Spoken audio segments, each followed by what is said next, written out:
Are you still doing match images for kids like this? Then I'll show you an easy way to do it and in less time. So be sure to watch till the end. And also, if you want the Canva template link, be sure to really watch till the end of this video. So you can do 10 in one go or depending on the prompt you are using. So if you want the prompt I will use here, just comment down prompt and I will share it with you. You can use your free ChatGPT account and Canva free account when doing this.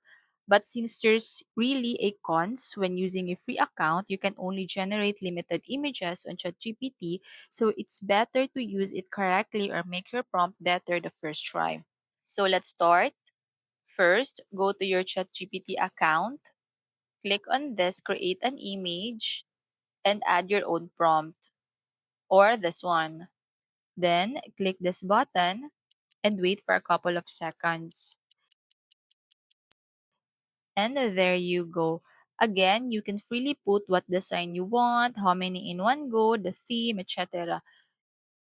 So if you want to download, click on this button. You can also choose if you want to download only this image or all 10 images. Then go back to your Canva account, click this create button, then go to upload.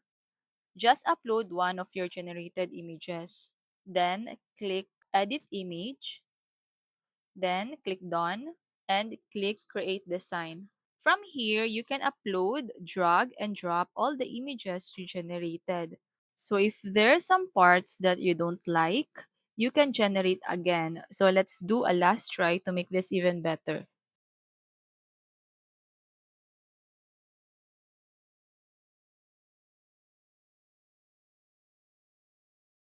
So let's go back to ChatGPT. So I'll add here this prompt. So let's wait again for a little bit.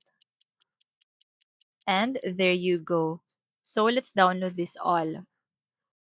So go back to Canva, upload, drag and drop all these images. So super easy, right? So there you go. So if you want this template, comment down Canva template and I'll give you the link. So be sure to subscribe to my YouTube channel for more. See you in my next video. Bye!